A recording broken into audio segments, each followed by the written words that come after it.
अस्सलाम वालेकुम। कैफ 1 का लेक्चर 5 स्टार्ट हो गया है जी। कल डिस्पोजल स्ट्रेट लाइन मेथड वाला समझ आ गया था? अच्छा, होमवर्क में कुछ सवाल दिए थे।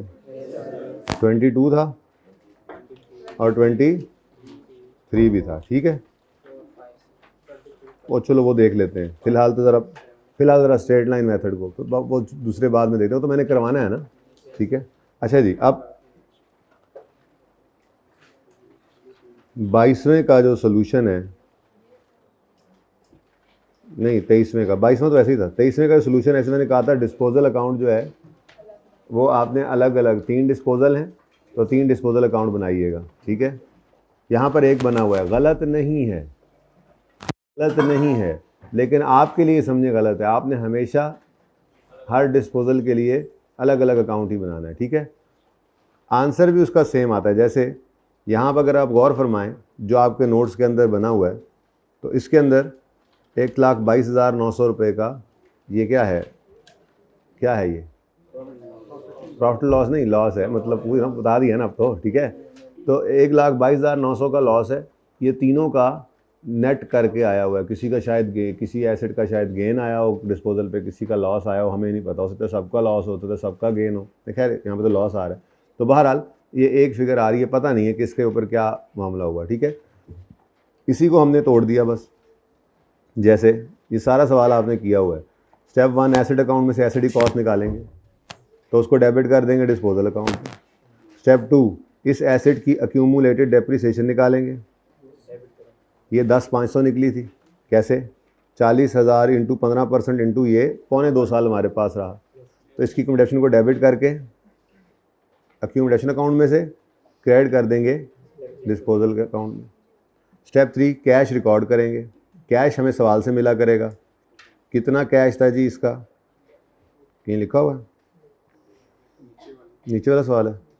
अच्छा अच्छा अच्छा अच्छा, 2300 रुपये हमें इस एसेट को बेचकर मिले थे, ठीक है।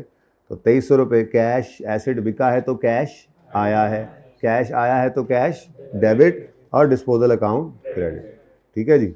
अब गेन लॉस बैलेंसिंग फिगर आती है स्टेप 4 में, तो ये 27,200 का इस पर लॉस आ रहा है, ठीक है।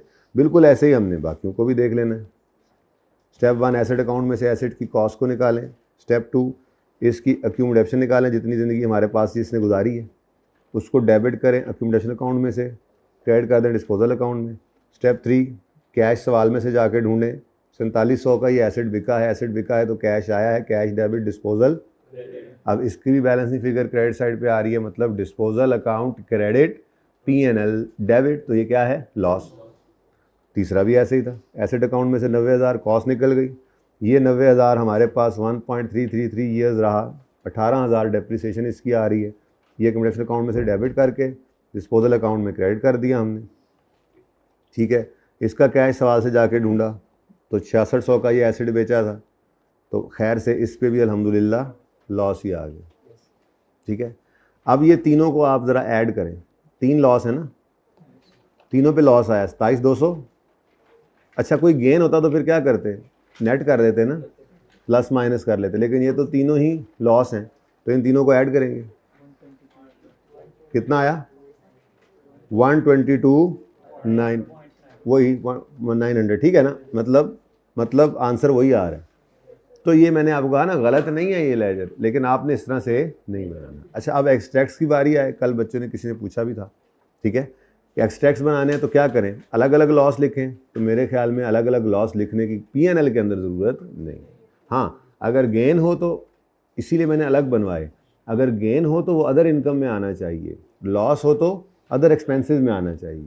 ये मुनासिब नहीं है गेन लॉस को आप नेट कर दें, ठीक है। गेन अदर इनकम में आए, लॉस अदर एक्सपेंस में ज़्यादा मुनासिब है, नज़र आना चाहिए, ठीक है ना। तो तीनों लॉस आ गए, तो आप क्या करोगे, एक तो डेप्रिसिएशन इस साल की और दूसरा लॉस ऑन डिस्पोजल, ये इकट्ठा कर दिया आपने। 1,22,900 यहाँ पे आप ब्रैकेट के अंदर, आपने अगर अलग अलग बनाए हैं ना तो आप ऐसे करेंगे ब्रैकेट में, आप कहेंगे जी 27,200 जमा 30,300 जमा 65,400, ठीक है जी। तो ये आपने P&L के अंदर इस तरह इकट्ठा करके शो कर देंगे, ठीक है, सही है। अच्छा अब चलें इत्तेफाक से, ये मेरे सामने 3 डिस्पोजल के लेजर बने हुए हैं, तो डिस्पोजल की जर्नल एंट्री भी आनी चाहिए हमें। एडिशन की जर्नल एंट्री आती है, क्या है? Acid debit. डेप्रिसिएशन की जर्नल एंट्री आती है, क्या है? Depreciation debit, accumulated depreciation credit. Disposal की जर्नल एंट्री आती है? आपको आती है? नहीं, आपको आती है, आपको पता नहीं है कि आपको पता है। मैं आपको सिर्फ ये बताना चाह रहा हूँ कि आपको पता है, आपको बस ये नहीं पता कि आपको पता है। क्या क्या पता है? मैंने आपको 4 स्टेप्स लिखवाए थे डिस्पोजल के, वो दरअसल डिस्पोजल की जर्नल एंट्री ही थी, पर स्टेप्स उसका सेकंड इम्पैक्ट नहीं। सेकंड इम्पैक्ट तो डिस्पोजल में फेंकते थे। स्टेप 1 क्या था? स्टेप 1 क्या था? एसिड अकाउंट को क्रेडिट करेंगे जाने वाले एसिड की कॉस्ट से। स्टेप 2 इसकी एक्यूमुलेशन को डेबिट करेंगे एक्यूमुलेशन अकाउंट में।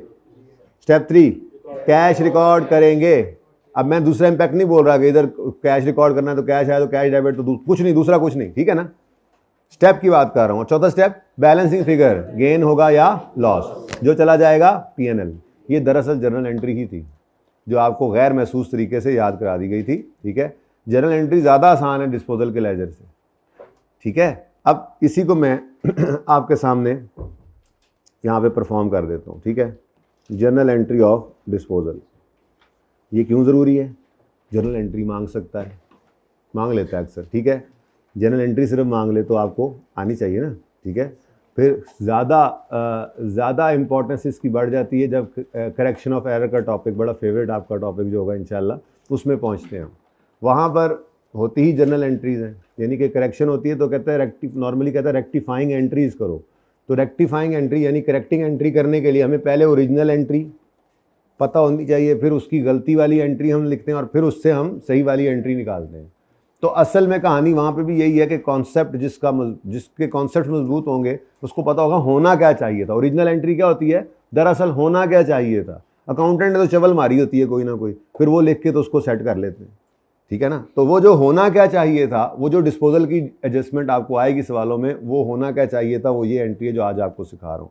आसान बहुत इसलिए है कि आपको वो याद है इस वक्त। चारों स्टेप्स याद है ना आपको?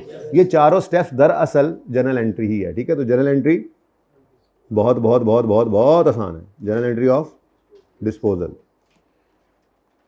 डिस्पोजल ऑफ फिक्स एसेट है, ठीक है ना? अच्छा जी तो जर्नल आपका बना करता है डेबिट और क्रेडिट आप लिखते हैं उसके अंदर, ठीक है जी? तो ये आपकी जर्नल एंट्री बन जाएगी। अगर रिक्वायर करें ना जर्नल एंट्रीज पास करो तो फिर टॉप पे एक बार डेबिट क्रेडिट भी लिख दिया करो, और अगर ऐसी रिक्वायरमेंट हो वर्किंग शर्किंग कर रहे हैं फिर तो जो मर्जी करते हैं, ठीक है? अब मैं पहले डिस्पोजल की जर्नल एंट्री पास करता हूँ, फिर दूसरी दोनों आपसे करवाता हूँ, और फिर जितने सवाल क्या 2-3 सवाल ही और किए हैं। पहले सवाल में तो पहले 2 सवालों में जगह भी छुड़वाई थी आपसे, 10-10 लाइनें। किसने छोड़ी थी 10-10 लाइनें? चलो पहले में तो सब नहीं छोड़ी होंगी, दूसरे में शायद भूल गए हो।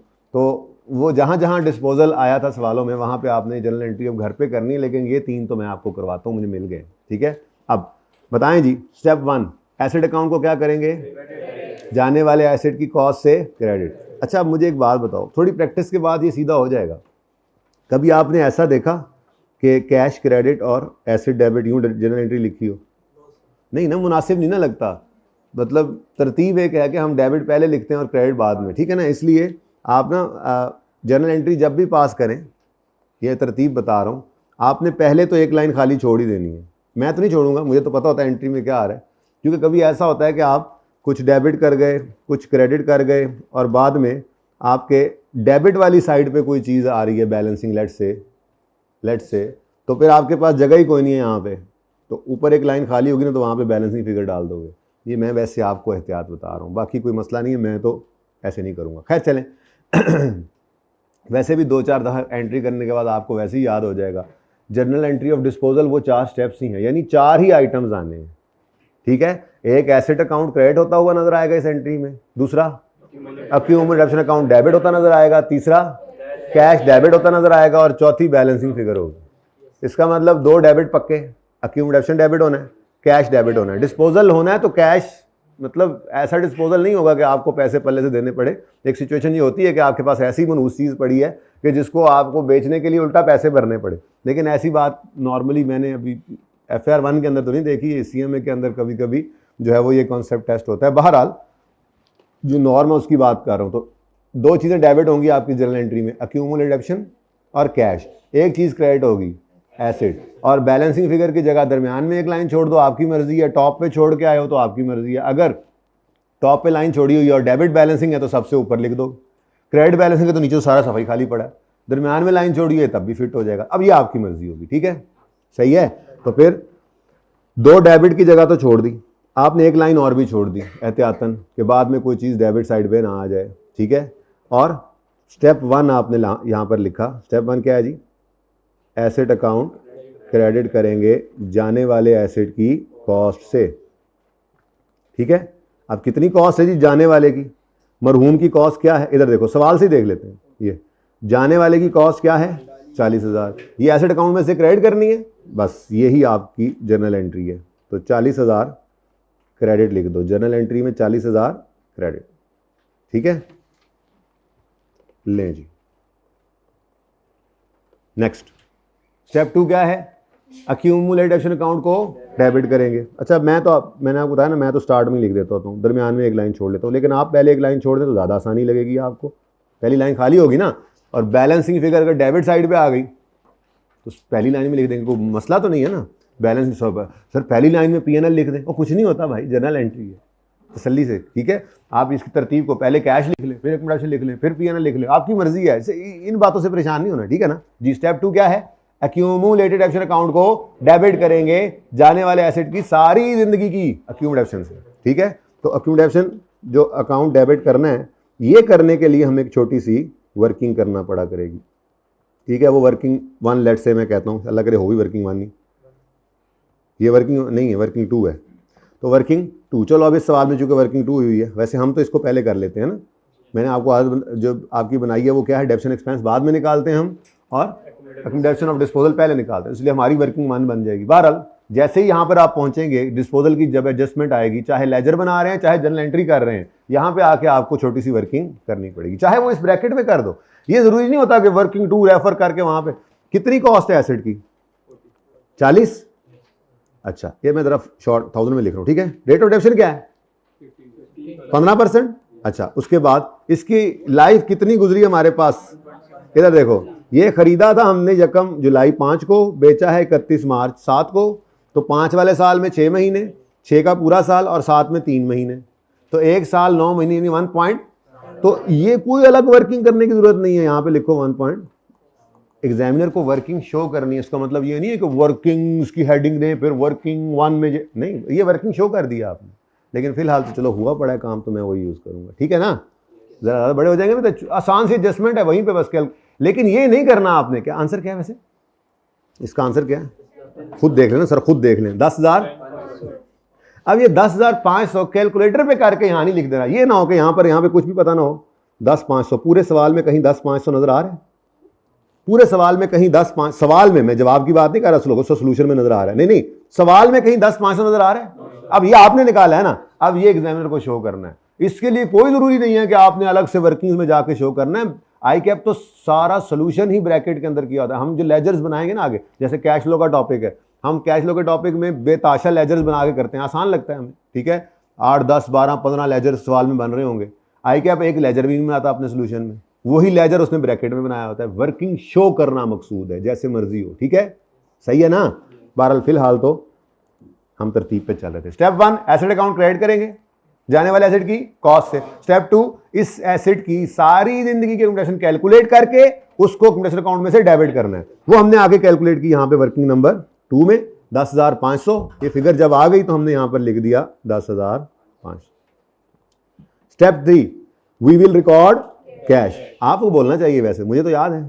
Step 3 we will record cash. अब एसेट बिके तो कैश, मैंने इसलिए रिकॉर्ड लिखा है कि अभी मैंने कल में भी या मंडे को तो लाजमी, वैसे कल ही शायद, क्योंकि अब पहुंच गया वहां तक भी। अगर डिस्पोजल रिड्यूसिंग बैलेंस वाला मजबूत हो गया तो कल मैं एक्सचेंज ऑफ एसेट की बात शुरू कर दूंगा। तो एक्सचेंज ऑफ एसेट क्या होता है, वैसे बात कर रहा हूँ ज़रा एडवांस में। आपने नॉर्मली ये होता है कि आप एक पुराना एसेट दे के नया एसेट ले लेते हैं, तो साथ में आपको कुछ पैसे लेने पड़ते हैं। अच्छी नस्ल की चीज़ देकर आप अच्छी क्वालिटी का एसेट दे के आप घटिया क्वालिटी लें, फिर तो शायद कैश मिल रहा हो, लेकिन ज़्यादातर ट्रांजैक्शंस ऐसी होती हैं कि आप एसेट पुराना दे के नया ले रहे होते हैं और कैश देना पड़ता है। तो अगर मैं आपको स्टेप 3 ये लिखवा देता ना, we will record cash receipt, तो फिर आप फंस जाते हैं। तो मैंने इसीलिए जनरल सी बात लिखवाई, वी विल रिकॉर्ड कैश। अब हम देखेंगे ट्रांजैक्शन में कैश, अगर एसेट बिका है और कैश आया है तो कैश डेबिट, कभी ऐसा हो कि कैश जा रहा हो तो कैश, ठीक है ना। तो स्टेप 3 क्या है, वी विल रिकॉर्ड कैश। अब हमारे सवाल में क्या हुआ है, एसेट बिका, एसेट आया है, एसेट बिका है, कैश आया है, कैश आया है तो कैश, ये step 3 cash, cash account debit कितने से जी, 2300 से। और स्टेप 4 क्या था, अब देखो ये कितना आसान हो गया, ये डायरेक्ट ही आपको बताएगा गेन है या लॉस है, ठीक है ना। अब मुझे बताओ इस जर्नल एंट्री को देख के ये बैलेंस हो रही है, चेक करो, जर्नल एंट्री बैलेंस्ड नहीं है। इसको बैलेंस करना है तो किस तरफ बोझ डालना पड़ेगा, मुझे क्रेडिट साइड हैवियर लग रही है, तो बैलेंसिंग फिगर कहाँ फेंकूँ तो ये बैलेंस हो जाएगी, कितनी, 27,000। देखी फिगर लग रही है, लेजर ने भी तो यही आंसर दिया था। तो प्रॉफिट एंड लॉस लिखो और बैलेंसिंग, कोई ज़रूरत नहीं है यहाँ पर गेन लिखने की या लॉस लिखने की, लेकिन आपको बता दिया। अब ये ज़्यादा आसानी से समझ आ रहा है, देखो जर्नल एंट्री में P&L क्या हो रहा है, डेबिट लॉस है। लेजर में तो फिर देखना पड़ता था, लेजर क्रेडिट हुआ डिस्पोजल का तो P&L, डेबिट हुआ तो लॉस, यहाँ पे P&L डेबिट सीधा ही। तो बेसिकली जो 4 स्टेप्स थे ना, उनका दूसरा इंपैक्ट ये बेसिक, असल में ना मैं आप मतलब अगर डीप डाउन जाए ना, मैं जाना नहीं चाह रहा, ठीक है ना, वरना ये क्या होगा, आप एक एंट्री लिखोगे disposal account debit asset credit, number 2 entry accommodation account debit disposal credit, number 3 entry cash debit disposal credit, number 4 entry balancing उसी में से निकलेगी। वो सारी चीजें कैंसिल हो जाती हैं, क्योंकि डिस्पोजल दूसरा इंपैक्ट ले रहा है ना, वो डिस्पोजल कैंसिल हो जाएगा और बैलेंसिंग फिगर गेन लॉस निकल आएगी। लेकिन मैं ये 4 एंट्रीज करके एक क्यों निकलवाऊं जब काम चल रहा है, डिस्पोजल अकाउंट बनाना आता है आपको, ठीक है, जरूरत नहीं है। जो स्टेप्स थे आपके 4 वही दरअसल जर्नल एंट्री थी आपकी। कुछ समझ आई? दोनों काम नहीं करने, पर्चे में जो कहेगा वो करेंगे। लेजर कहेगा तो फिर एंट्री से नंबर नहीं मिलेंगे, एंट्री मांगेगा तो लेजर के नंबर नहीं मिलेंगे। तो हम ये देखा करेंगे रिक्वायर क्या कर रहा लेकिन सीखना तो सीखना दोनों काम है ना। वैसे ये ज़्यादा इंपॉर्टेंट है, डिस्पोजल का अकाउंट हमारा बनेगा ज़रूर, लेकिन कैश फ्लो के टॉपिक में ज़्यादा यूज़ होगा, वहाँ से बैलेंसिंग फिगर निकालनी होती है। असल में ना वहाँ पर उलट काम चल पड़ता है, तो फिगर्स मिसिंग निकालनी होती हैं। तो लेजर बहरहाल बनाना हमें आना चाहिए, बहुत ज़रूरी है, बहुत इंपॉर्टेंट है। एनपीओ और कैश फ्लो के टॉपिक्स में ये ज़्यादा यूज़ होता है जाके, ठीक है, ये जो डिस्पोजल का लेजर है। वरना आपको ज़्यादातर हेल्प यही किया करेगी जर्नल एंट्री, तेज़ी में आपको यही आनी चाहिए, ठीक है। नोट भी बनाएंगे तो ये जर्नल एंट्री दिमाग में आपके बस बैठ जानी चाहिए, ठीक है ना। तो चले इसको ज़रा नकदो नकदी प्रैक्टिस कर लेते हैं। आप दूसरा सवाल, दूसरा डिस्पोजल आपके सामने है, उसकी जर्नल एंट्री पास करें, फिर तीसरे की करें। आपके पास फी एंट्री सिर्फ 1 मिनट है, 1 मिनट टोटल लेवल के। उसकी वजह यह है बेटा कि आपकी वर्किंग्स भी हुई पड़ी हैं, आपने जस्ट पोस्टिंग करनी है। जल्दी करें शाबाश, जल्दी जल्दी जल्दी। यहां देख के नहीं करना, फायदा क्या, आपको जो चीज आती है वो भी देख के करें, ये तो फिर कोई बात ना हुई। 4 स्टेप्स आपको बता दिए थे, ये बाद में नोट कर लेना, कोई नहीं, गलत सलत एक बार कर दो, वैसे गलत होना नहीं चाहिए। ये असल में कल करानी थी, मुझसे भूल गई,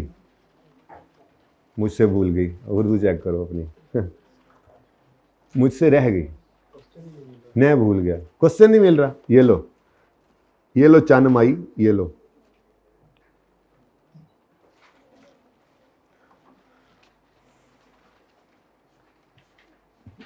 बुक हो गई अवेलेबल, कंफर्म है? चलें भाई, जिनके पास बुक्स नहीं है वो काइंडली ले लीजिएगा, क्योंकि एक्सचेंज ऑफ एसेट मैंने नोट्स में नहीं डाला था। मेरे अंदाजे के मुताबिक हम बिल्कुल प्लान के मुताबिक चल रहे हैं, तो 6 दिन में जो सोचा था एक्सचेंज छेड़ सकता हूं कल इंशाल्लाह, इतना की है। अगर आपने आज अच्छा डिस्पोजल कर लिया तो कल एक्सचेंज ज़्यादा बेहतर हो सकता है, आधा लेक्चर उस पर लग सकता है, एक्सचेंज ऑफ एसेट्स। इंट्रो पढ़ रहे हैं ना, डिस्पोजल चल रहा है, अब तो याद ही नहीं रहा कि इंट्रो क्या था, अब तो यही लग रहा है वो नई चीज़ ही है। अब हर रोज़ ऐसा ही होगा, अब बस इंट्रो आपके बैकग्राउंड में चलेगा, डेबिट है, क्रेडिट है, एसेट है, लायबिलिटी है, बस बाकी तो फिर नई कहानियाँ शुरू हो चुकी हैं। जितना जोर लगा लोगे इस टॉपिक पे उतना ज़िंदगी सारी FAR 1 वाली सुकून में रहोगे, बल्कि FAR 2 में भी बहुत इंपॉर्टेंट टॉपिक है ये। मैंने पहले दिन बताया था आपको, इसका अपना सवाल 15 से 20 नंबर का आ ही जाता है, और अगर इसका मिक्सचर चेक करें तो मेरे ख्याल से 30 नंबर की वेटेज ले जाता है ये एक चैप्टर। जी तीसरे की भी करें, नेकी ते पूछ पूछ। भाई किताब आ गई है भाई?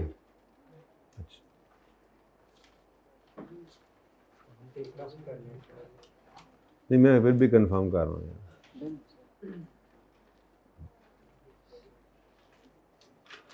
असगर ये टाइम है आपके आने का? पता नहीं ये कौन से मार्कर पड़े हैं, ये उठा लो फिर। पहले 3 दिन कोई मार्कर काम का नहीं मिला मुझे, खजली होता रहा हूँ। कल जाके एक मार्कर।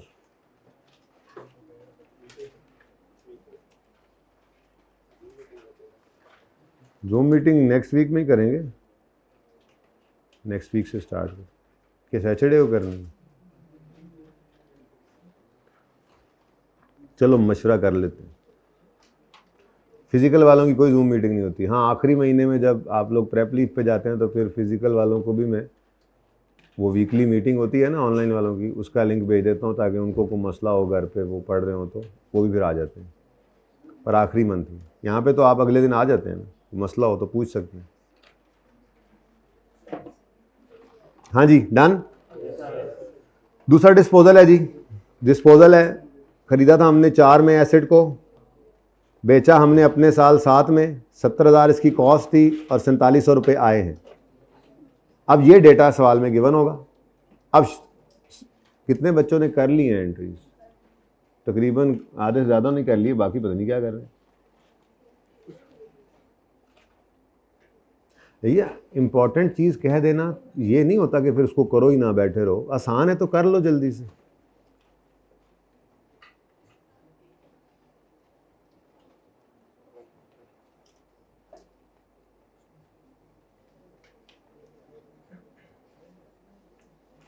अब ये ओवर राइटिंग का नंबर कटते हैं, कटिंग के नहीं कटते, ऐसे काटो इसको। ना ना ना ना ना, ये क्या होता है?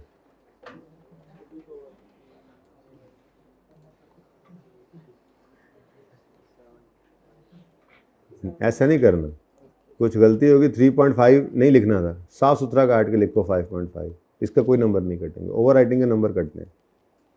अच्छा जी, स्टेप 1 एसेट अकाउंट में से जाने वाले एसेट की कॉस्ट को करेंगे क्रेडिट। किधर करेंगे, किधर करेंगे, किधर, इधर करेंगे। दूसरा डिस्पोजल है जी, तो एसेट अकाउंट, अब 3 लाइनें छोड़ देता हूँ मैं, ठीक है। एसेट अकाउंट क्रेडिट किससे जी? ये आपको याद करवाने के लिए, ठीक है जी। कितनी कॉस्ट है जी? 70,000। फिर इस जाने वाले एसेट की सारी ज़िंदगी की एक्यूमुलेशन कैलकुलेट करेंगे और उसको एक्यूमुलेशन अकाउंट में डेबिट करेंगे, ठीक है। अब ये वर्किंग नंबर 2 में सहूलत मौजूद है, हुआ पड़ा है। कितनी है जी फिगर? 35,000। अच्छा अब यहाँ पर रुक कर मुझे एक बात बताओ, इन दोनों को नेट करने से क्या पता लग रहा है आपको कि ये क्या चीज़ है? Book value. वो जो मैंने कल नहीं ज़बानी बताया था कि 35, अब ये 35,000 का इसकी बुक वैल्यू कितनी आ रही है? मतलब हमारी किताबों में इस एसेट की वैल्यू क्या है? 35,000। अब हमारी 35,000 वाली चीज़ के हमें सिर्फ 4700 रुपये मिले। ज़्यादती है वैसे, लेकिन बहरहाल लॉस हो गया, ठीक है। तो हमारे हिसाब से एक चीज़ 35,000 की थी। अच्छा चलें, स्टेप 3 कैश रिकॉर्ड करेंगे। तो कैश आया है तो कैश डेबिट 40 और बैलेंसिंग फिगर डेबिट साइड पर आ रही है, ये P&L में चली जाएगी। लॉस है, पता इसलिए होना चाहिए कि जब P&L के एक्सट्रैक्ट्स बना रहे हों तो वहाँ पे आपको लॉस या गेन, या आगे जाकर जो आपके टॉपिक्स हैं कैश फ्लो वगैरह, तो पता होना चाहिए लॉस गेन, ठीक है ना, अलग अलग। तो बहरहाल जी 300 नहीं, ये सारे सिफर हैं बेटा। 30,000, हाँ क्योंकि वो सारे राउंडिंग नहीं ना हुई। ठीक है जी, तीसरा भी कर लिया होगा आपने तो माशाल्लाह। तो तीसरा भी ऐसे। अच्छा अब तरतीब क्या रख लो, बस समझ आ गई ना। अब जब कभी सवाल में वो डिस्पोजल की एडजस्टमेंट दे तो आपने क्या करना है, देखो ज़रा। अब ये वो फनकारियाँ होती हैं जो पर्चे में काम देती हैं ना, ठीक है। डिस्पोजल की एडजस्टमेंट आ गई है, आपने पढ़ा डिस्पोजल की एडजस्टमेंट आ गई है, ठीक है। फ़ौरन आपने ये लिख लेना है, एक्यूमुलेटेड डेप्रिसिएशन तो डेबिट ही होना है ना, ये लिखो। फिर एसिड बिका है, पढ़ते हुए पता लग गया कैश आया है, कैश, एक लाइन खाली छोड़कर। अच्छा, अब इससे होगा क्या, आपको सिर्फ अब फिगर्स ढूंढने की है, ठीक है। आपने सवाल में से ये पहले एंट्री, चूंकि चीज़ें मुश्किल होंगी, कोई कैलकुलेशन मुश्किल कोई आसान, ठीक है ना, तो ये लिखने से ये फ़ायदा होता है। एक और मज़े की बात, ये जर्नल एंट्री में 4 चीज़ें हैं। लेट से इस जर्नल एंट्री के 2 नंबर थे, आपने इसमें ये फिगर सही लिखी, ये सही लिखी, ये सही लिखी, ये गलत आ गया, इसका आधा नंबर कट गया, बैलेंसिंग फिगर का आधा नंबर फिर भी मिलेगा। यानी जो यहाँ पर आप कर दोगे उसके नंबर मिलेंगे, पूरी जर्नल एंट्री के ऊपर नहीं आपके नंबर हैं 2, बल्कि इसमें से एक चीज़ का अगर 0.5 मार्क है तो अगर वो सही लिखी है तो वो नंबर मिलेंगे आपको। सो प्लीज़ आप लोग ये समझने की कोशिश करें कि सबसे आसान आपका पर्चा यही है पास होने वाला, अगर समझें तो, ठीक है जी। ना समझें तो फिर ना समझें, अगली बार समझ लेना फिर जी। स्टेप 1, अच्छा देखें ना, अब जब मैंने ये लिख लिया ना इस तरह से, बैलेंसिंग फिगर की जगह इसलिए छोड़ दी कि गेन भी हो सकता है, लॉस भी हो सकता है। अब सुकून से सवाल की तरफ चले जाएं, जो फिगर्स मिलती जाएं वो ढूंढ कर लिखते जाएं, तो ये तरतीब जहन में रहेगी। डिस्पोजल जब भी आएगा ना तो हम पहले जर्नल एंट्री लिख लिया करेंगे, खाली अंग्रेजी, ठीक है। चले अब सवाल की तरफ गए, सवाल में से हमें कॉस्ट मिल गई 90, सेल मिल गई 6600। देखते साथ ही हमने फटाफट जाके ये मुफ्त के नंबर लिए। कॉस्ट कितनी, 90,000, और कैश 6,600, ठीक है जी। अब रह गया ये निकल आए तो बैलेंसिंग फिगर भी निकल आएगी। तो इसकी कैलकुलेट करना आपको आता है, लेकिन अभी फ़िलहाल तो मैं ये सहूलत इस्तेमाल कर रहा हूँ। कितनी है जी, 18,000। तो यहाँ पे लिखा जाकर मैंने 18,000। अब गेन या लॉस, बैलेंसिंग फिगर आ जाएगा। लॉस ही चल रहा है अल्हम्दुलिल्लाह, कभी गेन भी आएगा, काश के आ जाए कभी जी। तो बेटा देखो कितना, अच्छा देखो अब ये दोनों ने ही सेम आंसर दिया। मुझे यहाँ पे भी डिस्पोजल की जर्नल एंट्री ने बताया लॉस 27,200 का है, लॉस 30,300 का है, लॉस 65,400 का है, यहाँ पे भी वही बात थी। तो ये दोनों काम ये इनका मकसद एक ही है, ठीक है। तो जर्नल एंट्री हो चाहे डिस्पोजल का अकाउंट हो, निकलता वहाँ से गेन लॉस ही है, ठीक है। इसको ज़रा इधर ले जाते हैं, ज़रा इनको आमने सामने रख लेते हैं, आमने सामने। स्टूडेंट तो ऑफ कोर्स गेन कैसे आएगा, एसेट अकाउंट को क्रेडिट करो जाने वाले एसेट की कॉस्ट से। जी मेरा एसेट 5,000 का था। स्टेप 2, अक्यूमुलेशन अकाउंट को डेबिट करो इसकी अक्यूमुलेशन से। यार ये तकरीबन जो है वो 3300 रुपये का जो है वो डेप्रीशिएट हो चुका था। अच्छा जी कितने का बिका, ले जी जनाब ये 2,000 रुपये का बिक गया। अब बैलेंसिंग फिगर किस तरफ आ रही है, हैवियर साइड कौन सी होगी, डेबिट। अब जब बैलेंसिंग फिगर लिखोगे तो P&L ये क्रेडिट साइड पर आ रहा है, दरम्यान में एक लाइन छोड़ी हुई थी 300। अब ये क्या हो रहा है, P&L क्रेडिट। डिस्पोजल के अकाउंट की अगर बात करूं मैं, यही वाला सवाल मेरा, ये सवाल है मेरा, डिस्पोजल अकाउंट बन रहा है तो मैंने एसेट अकाउंट में से 5,000 को निकाल के इधर फेंका, अक्यूमुलेशन अकाउंट में 3300 को निकाल के यहाँ फेंका, कैश 2,000 यहाँ पे लिखा। अब बैलेंसिंग फिगर किस तरफ आ रही है आज, डेबिट साइड पर। तो ये P&L बैलेंसिंग निकला। अब इसको ज़रा पढ़ के देखो ये क्या बता रहा है डिस्पोजल अकाउंट से। डिस्पोजल का अकाउंट डेबिट और P&L क्रेडिट, तो क्रेडिट तो होता है इनकम से, तो दूसरी साइड पे लिख दें। लेकिन इसीलिए तो एक साइड रखी हुई है पक्की, लॉस लॉस लॉस, ताकि कभी अब ऐसा एकदम से हो वो ये क्या हुआ, P&L तो हमेशा इस तरफ आता था, अच्छा गेन होगा, ठीक है। चले जी अब जहां आपने डिस्पोजल का लेजर बनाया था वहां आपने जर्नल एंट्री करके ज़रा इसको पक्का कर लेना, कर लेंगे ना इंशाल्लाह।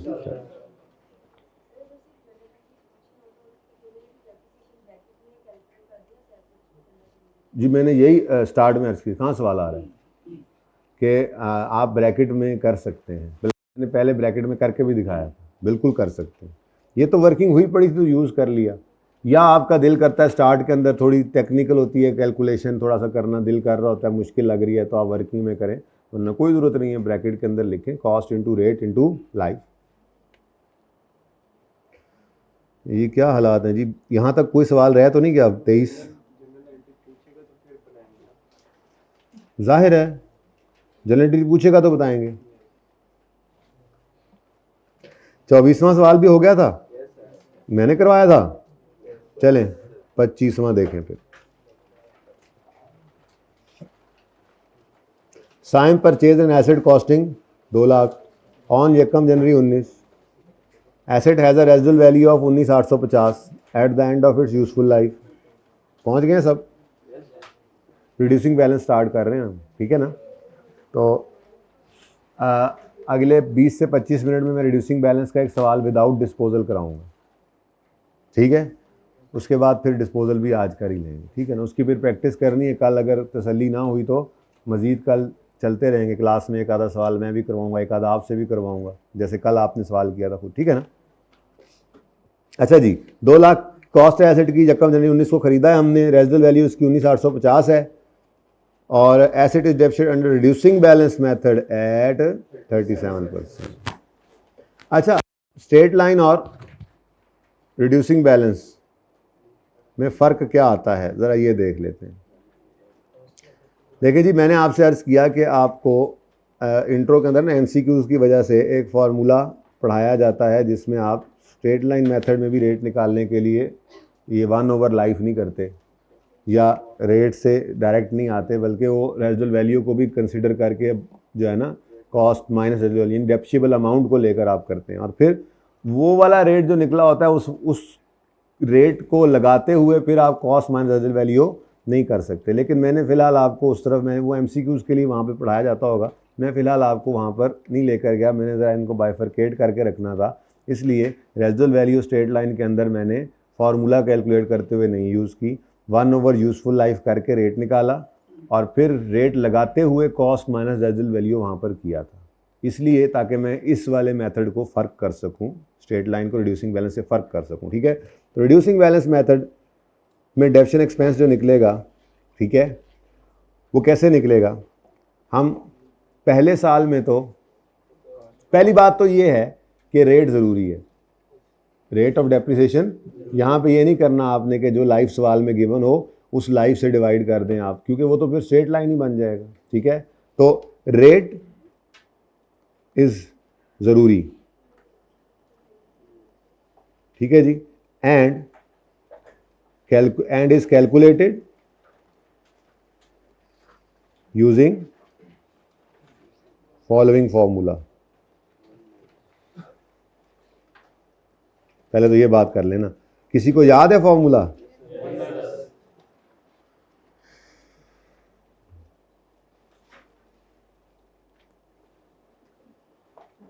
यार आप ज़रा साइड पे नहीं हो जाते भाई? अच्छा जी,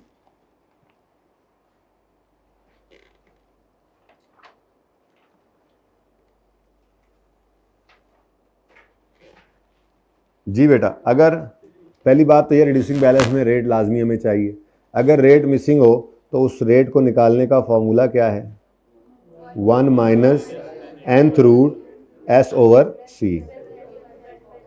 हाँ जी, हाँ जी, इसको मैं अब कर देता हूँ ना, जो है वो क्या कहते हैं इसको, वो जो मैं अब लिखूँगा ये चीज़ ये है, ये इसको क्या कहते हैं? Supply chain. अच्छा चलो रहने दो पान जी। एन मीन्स, एन का मतलब क्या है जी इसमें? यूज़फुल लाइफ, एन का मतलब है यूज़फुल लाइफ, ठीक है जी। और ये जो एस है इसका मतलब है स्क्रैप वैल्यू या रेजिडुअल वैल्यू, स्क्रैप वैल्यू, वैसे रेजिडुअल वैल्यू असल लफ्ज़ तो यही है, बहरहाल वो ज़रा मिलता जुलता एस से आ जाए लफ्ज़, इसलिए स्क्रैप वैल्यू लिख लें, चलें याद रह जाएगा। और सी का मतलब क्या है? चोट लग गई है जी, कॉस्ट जी, सैल्वेज वैल्यू स्क्रैप वैल्यू को ही, सैल्वेज वैल्यू जो है बेसिकली रेजिडुअल वैल्यू के लिए यूज़ कर लेते हैं, सेल प्रोसीड से कंफ्यूज नहीं करना, ये पहले बता दिया था। Salvage value, residual value, scrap value, ये इंटरचेंजेबल यूज़ होती है। पूरा जुमला पढ़ना पड़ेगा ना। सैल्वेज वैल्यू तो ये आज एसेट खरीद के लाएँ तो आज वो कितने का बिक जाएगा, लेकिन अगर वो पूरा जुमले का कॉन्टेक्स्ट देखेंगे तो वो यूँ लिखा हुआ होगा कि the salvage value eight the end of its useful life is इतने, तो मतलब रेजिडुअल वैल्यू ही है, तो पूरा जुमला पढ़ना पड़ता है, ठीक है ना। और लफ्जी मतलब तो उसका कुछ भी हो सकता है। अच्छा, तो रेट पहली बात है नेसेसरी है, अगर सवाल में गिवन नहीं होगा तो ऐसे कैलकुलेट, गिवन होगा तो फिर यूज़ कर लेंगे, ठीक है। दूसरी एहतियात इस मेथड में हम क्या करेंगे, दूसरी एहतियात ये करेंगे कि residual value is ignored while calculating depreciation. इसीलिए मैंने वो वाला मेथड दूसरे में ना रेजिडुअल वैल्यू यूज़ ही नहीं की रेट निकालते हुए। यहाँ पर रेजिडुअल वैल्यू यूज़ होगी ना, जब फॉर्मूला रेट निकालने के लिए जो फॉर्मूला है उसमें रेजिडुअल वैल्यू यूज़ हो जाए ना, तो फिर आपने रिडक्शन निकालते हुए रेजिडुअल वैल्यू को कॉस्ट में से माइनस नहीं करना होता, ठीक है ना। इसीलिए वो स्ट्रेट लाइन इंट्रो में आप ऐसे करते हैं। बहरहाल उसको देख लेंगे, उसको छोड़ें फिलहाल। ये दोनों चीज़ों को ज़रा अलग अलग ज़रा पहचान के चलें, ये ज़रूरी है इस वक्त, ठीक है। तो residual value is ignored while calculating depreciation expense under reducing balance method, ठीक है जी। reducing balance method डन जी। अच्छा जी, तीसरी एहतियात, आपने एसेट की बुक वैल्यू यूज़ करनी है डेप्रीसिएशन रेट लगाने के लिए, लेकिन पहले साल में तो बुक वैल्यू होती नहीं है, कॉस्ट ही होती है ना, तो फिर पहले साल रेट कॉस्ट पे लगेगा, रेजिडुअल वैल्यू को हमने इग्नोर करना होता है, और फिर ऑनवर्ड्स जो है वो हर साल की लेटेस्ट बुक वैल्यू चलती चली जाएगी, ठीक है। तो तीसरी एहतियात क्या करेंगे जी इस मेथड में हम, मैं लिख ही देता हूँ, रेट ऑफ डेप्रीसिएशन इज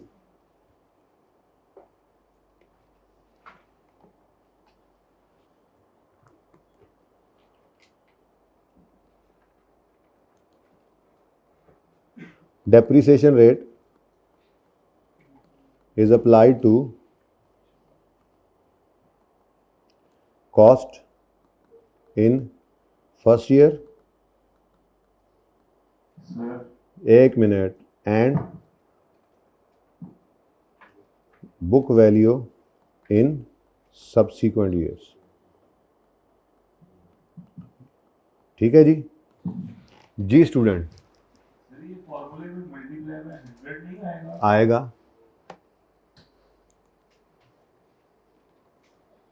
तो परसेंटेज बन जाएगी, नहीं लिखेंगे तो पॉइंट्स में आ रहा होगा, चल तो वो भी जाता है। जैसे मिसाल के तौर पे मैं 100 को 500 मेरी कॉस्ट है, इसको मैं 20% से मल्टीप्लाई करूं या 500 को 0.2 से मल्टीप्लाई करूं, कोई आंसर में फ़र्क है? तो 100 से मल्टीप्लाई करोगे तो रेट परसेंटेज में आ जाएगा, नहीं करोगे तो डेसिमल में नज़र आ रहा होगा, इतना सा फ़र्क है, ठीक है। बहरहाल करेंगे, फार्मूला में 100 से मल्टीप्लाई कर दो आप, ठीक है जी स्टूडेंट। हाँ, मेरी दो आवाज़ें आ रही हैं, वाह। हाँ जी, नहीं अभी आ रहे हैं, ये मीडिया वाले भाई आ रहे हैं, जा जल्दी जाओ भाई।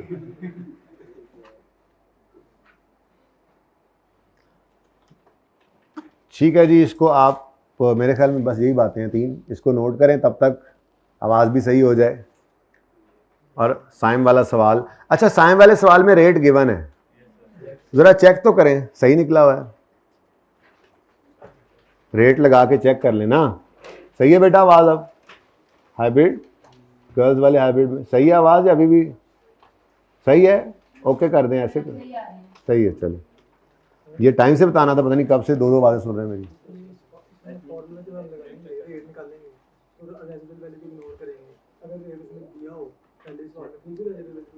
जी जी,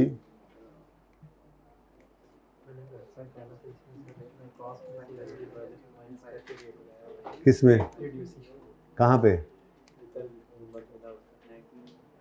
नहीं वो स्ट्रेट लाइन मेथड होगा ना, आपने किया, ओके। अच्छा जी, चलें छोड़ें, बस होगी बात जो होनी थी, ठीक है। अब ये जो सवाल है ना, ये इनमें नहीं चेक करना आपने, इनमें को गड़बड़ हो सकती है, ठीक है। मैंने नहीं चेक किया, इनको मैं फ़िलहाल करवा नहीं रहा, मैं घर पे चेक कर लूँगा। ऐसे ही रेट छोटे छोटे सवाल है ना, ये वो सवाल हैं जो बेसिकली ऐसे बैठे बैठे लिखो ज़रा सवाल, जी कॉस्ट है, ये जी लाइफ है, या ये रेट है, चलो जी कैलकुलेट करो, ये इस तरह के सवाल होते हैं। तो इसलिए जो सवाल मैंने वो खुद बनाया था ध्यान से, उसके अंदर रेट आपने चेक कर लिया, ठीक है ना। चलो आ जाओ ज़रा, यहाँ से आगे चलते हैं, फिर मैं उनको देख लूँगा, हो सकता है वो भी सही हो।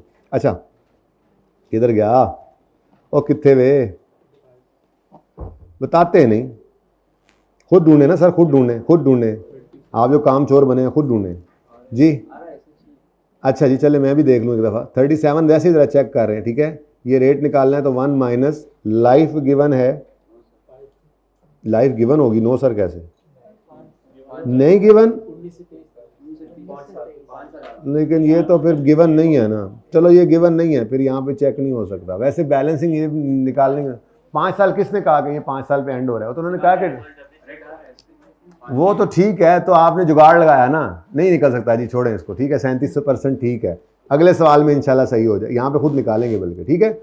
मुझे पता है आपने काम चला लिया, और ये अच्छी अप्रोच है पर्चे के लिए, जो समझ में आए वो कर दो, ये वाले बच्चे पास भी हो जाते हैं, ठीक है ना।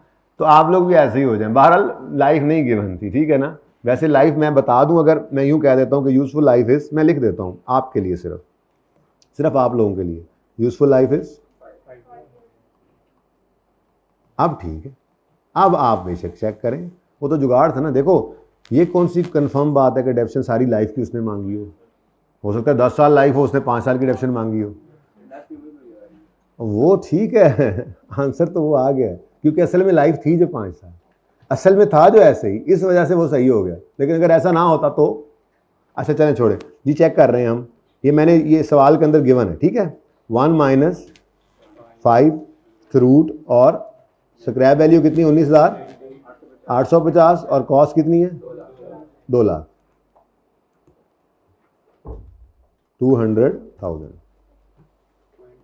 जी। आप भाई ने कहा था 100 से मल्टीप्लाई भी करना है, तो करो जी।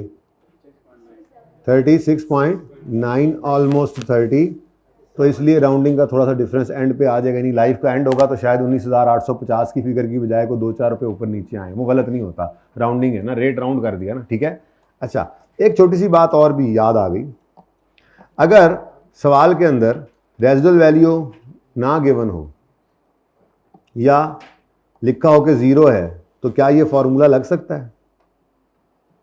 मेरा सवाल है आपसे, अगर सवाल के अंदर रेजिडुअल वैल्यू गिवन ना हो या 0 गिवन हो, तो क्या ये फॉर्मूला लगेगा? मैथ एरर आ जाएगा। ऐसे है ना, कैलकुलेटर जवाब नहीं देगा इसका। तो ऐसी सूरत में क्या करेंगे, हाँ 1 रुपया अज्यूम कर लेना, 1 रुपये से कोई फ़र्क नहीं पड़ता, ठीक है ना। सवाल में ऐसा होगा नहीं वैसे, लेकिन अगर हो जाता है रेजिडुअल वैल्यू सवाल में नहीं गिवन या 0 लिखी हुई है, तो इस फॉर्मूला में उसको 1 अज्यूम कर लेना और रेट निकाल लेना, ठीक है। सही है, इसको कहीं लिख लो अपने अल्फाज में, ऐसे बाद में फिर बात याद नहीं रहती। यहीं पे जहाँ पे रेट लिखा था ना, छोटा सा उर्दू में लिख लो, अगर आरवी ना हो या 0 हो तो इस फार्मूला में उसे 1 अज्यूम करेंगे। उससे होगा क्या, लाइफ के एंड पे वो 1 रुपया, 1 रुपया इमटेरियल चीज़ है ना, लेकिन आपका रेट तो निकल आएगा 1 रुपया इमटेरियल। अगर आरवी ना गिवन हो या 0 हो तो 1 अज्यूम कर लेना है इस फॉर्मूला में।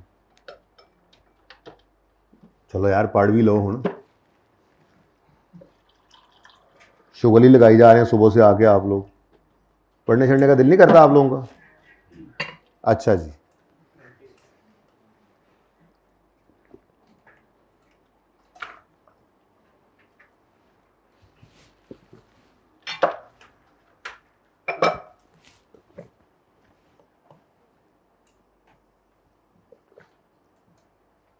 चलें जी 3 साल की 5 साल की डेप्रिसिएशन निकालनी है, ऐसा ही है। इसको तो यहीं पे निकाल लेते हैं। अगला सवाल मेरा दिल है, ये 27वां है ना, ये मैं बोर्ड पे करूँगा और मेरा दिल है दोनों मेथड्स को आमने सामने करूँ, थोड़ा सा पक्का पक्का आपके जहन में बातें बैठें आप, ठीक है। अच्छा जी, ये फजूल काम किया था हमने, टाइम वेस्ट किया था मैंने, टाइम पास किया था मैंने। 1 जनवरी 2019 आपकी वर्किंग का फॉर्मेट क्या है, डेट अच्छा, अब ये डेट डिस्क्रिप्शन एसिड ना भी लिखें तो काम चलेगा, लेकिन फिलहाल लिख रहा हूँ मैं, ठीक है। डेट डिस्क्रिप्शन एसिड 1 जनवरी 2019 को एसिड खरीदा 2 लाख का, 200 भाई 200, ये लो।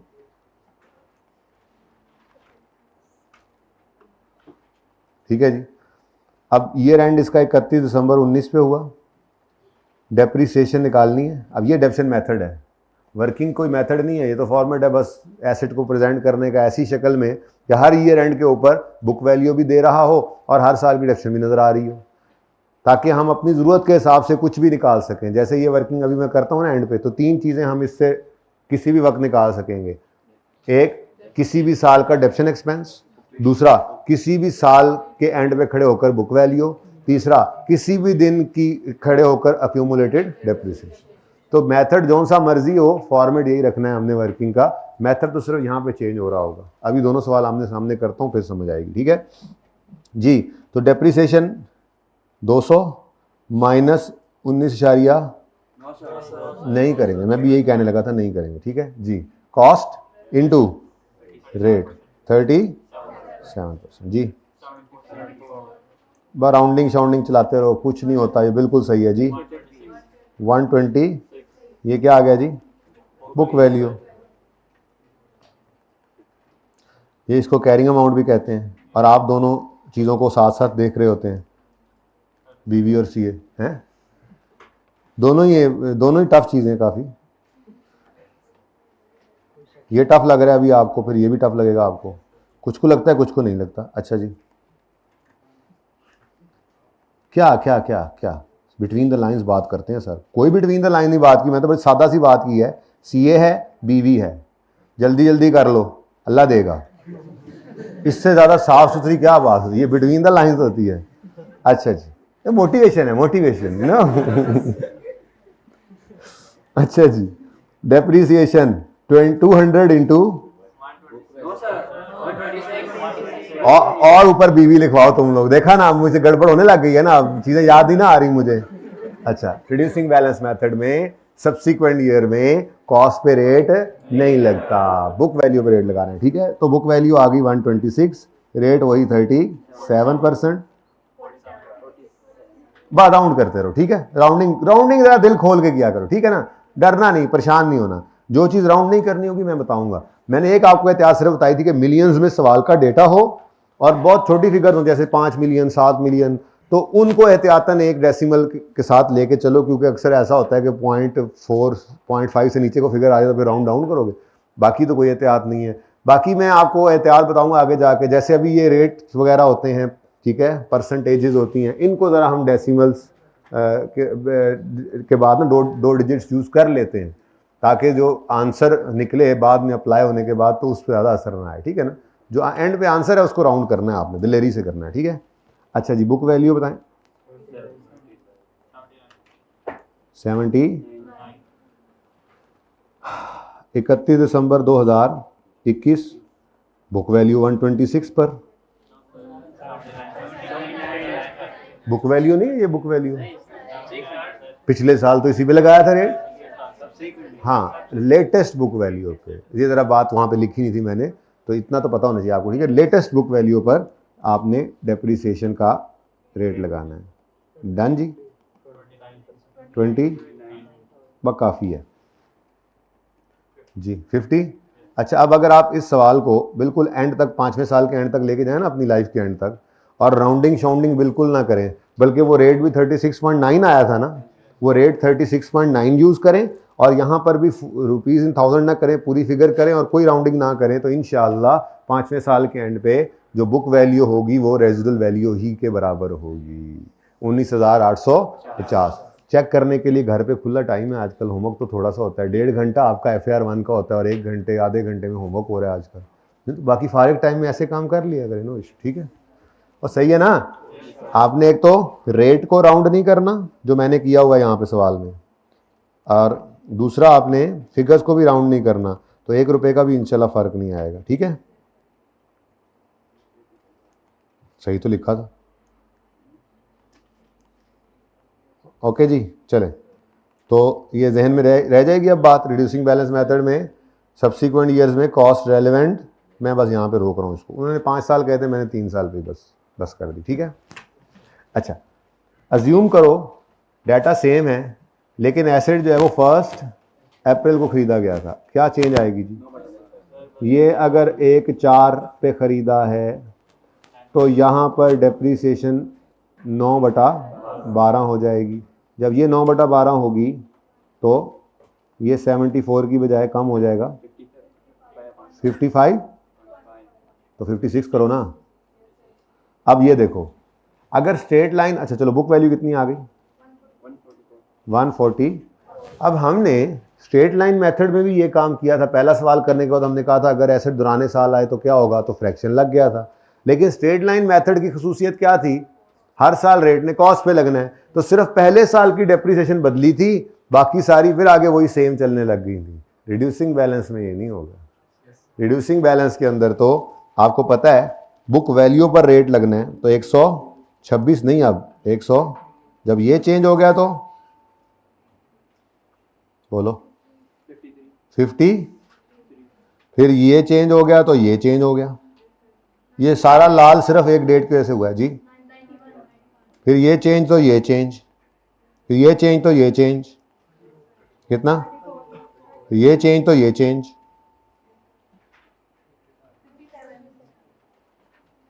स्ट्रेट लाइन में अगर ड्यूरिंग द ईयर एसेट खरीदा जाए तो सिर्फ पहले साल की डेप्शन चेंज होती है, बाकी हर साल की फिर बराबर आ जाती है। स्ट्रेट लाइन की खसूसियत यही, हर साल डेप्शन बराबर आएगी, ठीक है ना। स्ट्रेट लाइन की तो खसूसियत ही यही। Okay done. लेकिन रिड्यूसिंग बैलेंस के अंदर ये 1 साल अगर पहले की चेंज हुई है डेप्शन तो फिर सबकी होगी। अच्छा अगली बात, ये 8/12 किसी ने कर दिया तो सारा गलत हो जाएगा। आपकी अंडरस्टैंडिंग है सारा गलत हो जाएगा, हालांकि ऐसा नहीं है। यहाँ पे इसके नंबर कट गए। अब this minus this is equal to this book value, फिर बुक वैल्यू पे रेट लगना इज द कॉन्सेप्ट, उसके नंबर आपको मिलते जाएंगे। यानी पास होने के बहुत रास्ते, फेल होने के रास्ते ही नहीं मिल रहे हमें इस पेपर में, लेकिन हम फिर भी रास्ता निकालते हैं। हम किसी न किसी तरह से फेल होने का रास्ता निकाल लेते हैं, ठीक है। चलें जी, क्वेश्चन नंबर 27। असल में तो मैंने ये करवाना था, इसके इंतजार में मैं इतनी देर से था, ठीक है। चलो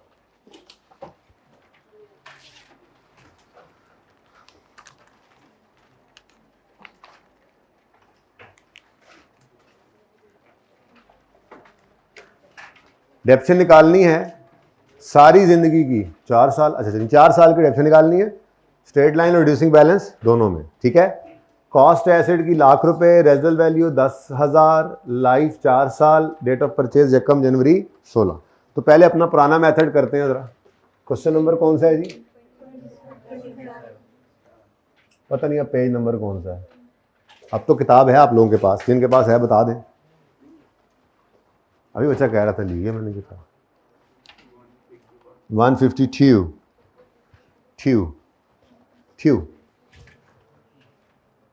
अच्छा जी, अब स्ट्रेट लाइन मेथड,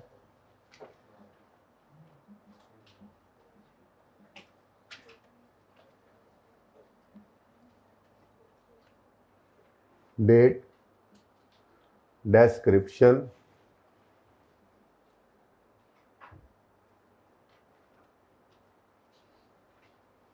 और एसेट, हो जाएगा पूरा काम। आप जरा साइड पे हो ना भाई। पेज नंबर 150 कौन सा था? 2।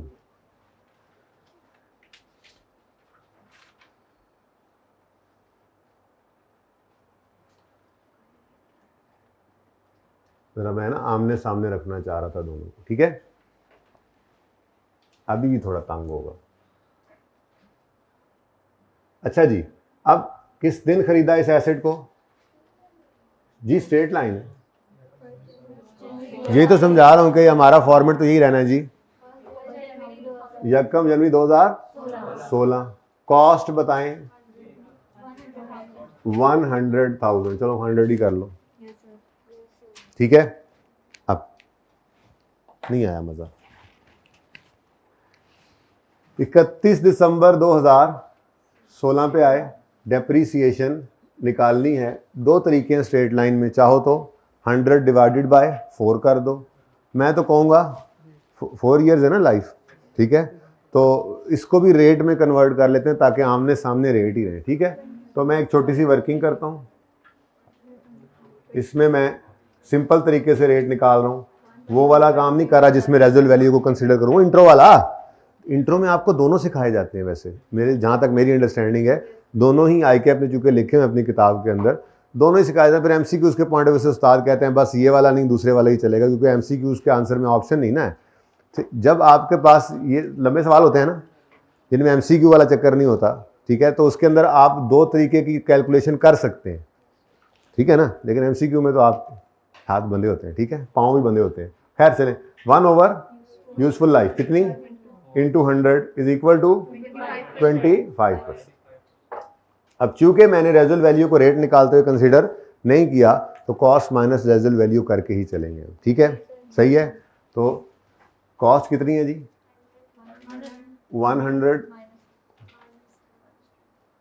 100 माइनस 10, ये आ गई अब डेप्रिशिएबल अमाउंट इनटू, और अगर ये ड्यूरिंग द ईयर होता तो फ्रैक्शन भी लग जाता। जी बोले आंसर 22.5। बुक वैल्यू बताएं 77.5। अब यहां पे फर्क आना है, देखें प्लीज, 31 दिसंबर 17 की जब डेप्रीसिएशन निकालने लगेंगे, अब ये मेथड ऑफ डेप्रीसिएशन है। कुछ बच्चे ना कंफ्यूज होते हैं, ये वर्किंग शायद बुक वैल्यू, ये वर्किंग या रिड्यूसिंग बैलेंस मेथड के लिए, नहीं भाई नहीं, ये तो एसेट को प्रेजेंट करने के लिए एक वर्किंग है। एसेट को प्रेजेंट कर रहे हैं, कॉस्ट में से डेप्शन माइनस करके बुक वैल्यू दिखाते जा रहे हैं। मेथड ऑफ डेप्शन कहां पर आकर लगता है, सिर्फ इस जगह।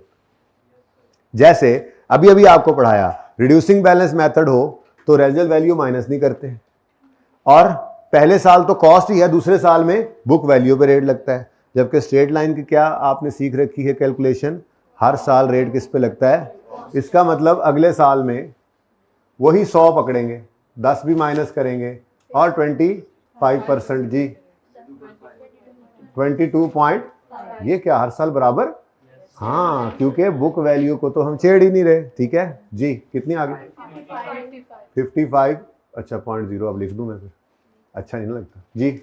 उसके बाद 31 दिसंबर 18 आया, डेप्रीसिएशन, स्ट्रेट लाइन मेथड की खसूसियत, हर साल डेप्शन रेट कॉस्ट पे लगेगा, हर साल डेप्रीसिएशन बराबर होगी, कुछ भी कह लें, हर साल फॉर्मूला सेम रहेगा, ये भी कह सकते हैं।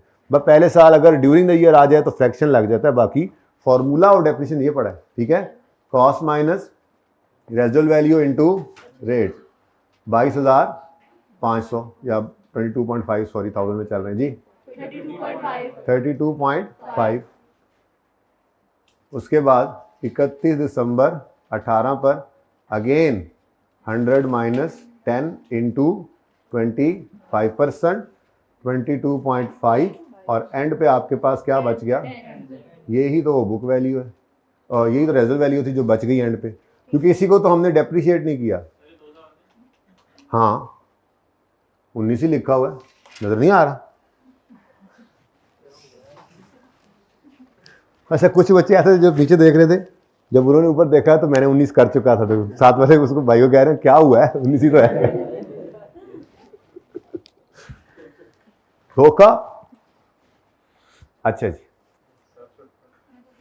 अच्छा जी, डेप्शन एक्सपेंस हर साल का आ गया, वैसे ये भी लिख लेना चाहिए आपको, अच्छा होता है। ये बुक वैल्यू 31 दिसंबर 16 की, ये बुक वैल्यू 31 दिसंबर, बुक वैल्यू 31 दिसंबर, बुक वैल्यू 31 दिसंबर।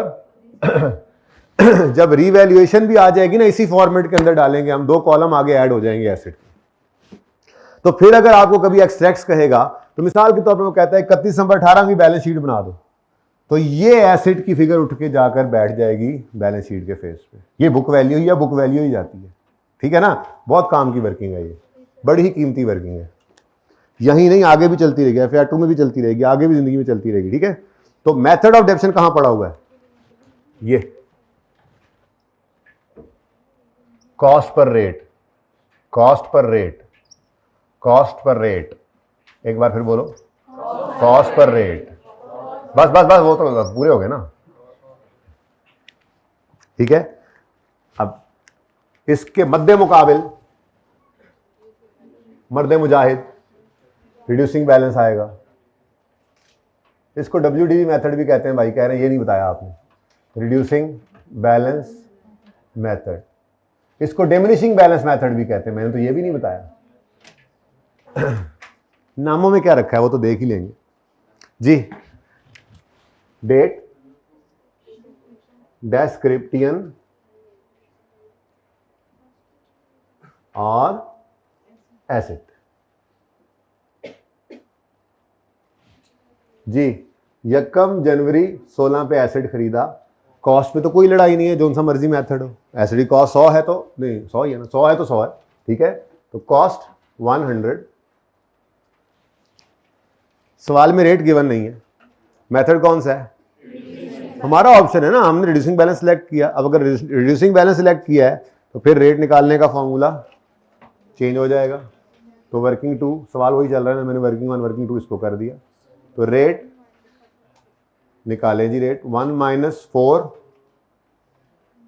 10/100, भाई ने कहा था 100 से मल्टीप्लाई जरूर करें, तो कर दें 76।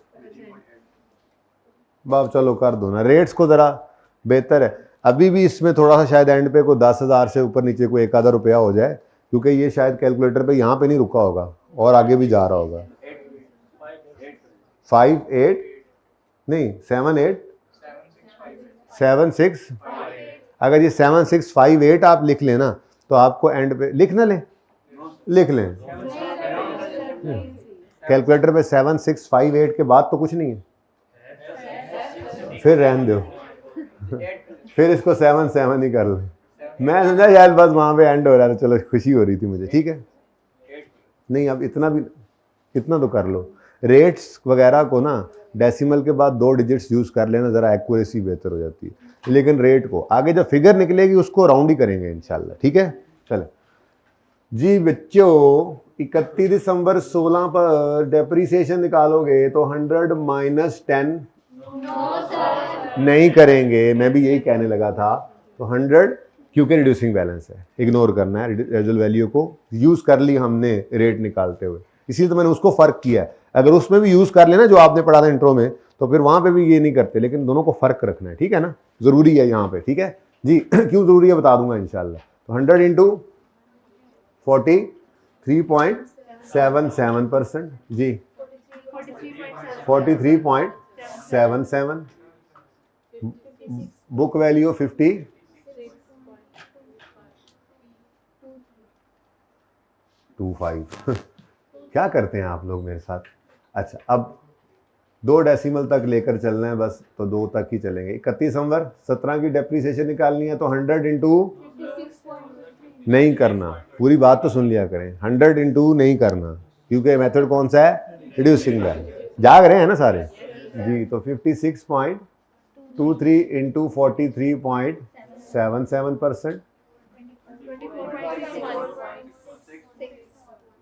1। नेक्स्ट बुक वैल्यू बताओ 30, एक भाई ने 35 भी बोला, पकड़ो केड़ा सी लबो जरा उन्होंने लब के रखो, मैं जरा सवाल करके आया।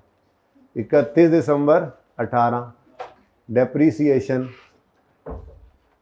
अब 31.62 × 43.77, 13 4 या 7, मतलब फर्क ही बड़ा है। एक मिनट, 31.62 पे कैलकुलेटर पे लिखें इनटू, आगे लिखें 0.4377, एक बराबर इक्वल का एंड पे कोने पे बटन होगा, उसको दबाएं, क्या आंसर आता है 13.84। बड़ी मेहरबानी। अच्छा जी नेक्स्ट 17.78। यहाँ पे अब मैंने थोड़ी 2 नंबरी लगानी है एंड पे आके, मेरी मर्जी। 31 दिसंबर 19 डेप्रीसिएशन अल्लाह करे घट ही लगे, 17.78 × 43.77%, आंसर 7.78 आ गया है। सुबहान अल्लाह, सारे बोलो सुबहान अल्लाह। अच्छा जी, आंसर क्या आया? 10। This is the book value on, चलो लो जी। अब बताओ जी, ये है कोई मेथड का मामला? मेथड ये नहीं पढ़ा हुआ, मेथड सिर्फ ये पढ़ा है। ये पहले क्या बोल रहे थे? ये पढ़ा है, ये पढ़ा है, क्या बोल रहे थे मुझे याद नहीं, चलो अब ये बोलते हैं। ये पढ़ा है मेथड, ये पढ़ा है, ठीक है जी। तो ये आपको लाल और नीला डिब्बा ये बता रहा है कि मेथड ऑफ डेप्रिसिएशन तो सिर्फ ये है। तो ये वर्किंग तो सेम है। अगर मैं यहीं पे एक सवाल कर दूं, बल्कि इसी सवाल को कन्वर्ट कर दूं आउटपुट मेथड में, पार्ट 2 शुरू करना है, गल ना पूरी करने देना। ये मेथड, यही सवाल अगर मैं बदल दूं आउटपुट मेथड में, इसका डेटा देना पड़ेगा ज़रा कि 4 साल में जनाब टोटल इसकी लाइफ इतने यूनिट्स बना सकता है, इतने पहले साल, इतने दूसरे, तो भी फॉर्मेट यही बनना है। फ़र्क सिर्फ कहाँ पे आ जाएगा, यहाँ पे डेप्रिसिएशन का, वो फिर किसी वक्त करेंगे जब ज़रूरत पड़ेगी। फिलहाल तो आज दूसरा मेथड आया ना, सीलोली चलते हैं ना, सीलो पॉइजन ठीक रहता है ना, पता भी नहीं लगता तो बंदा भी कहें। ठीक है जी, पार्ट 2।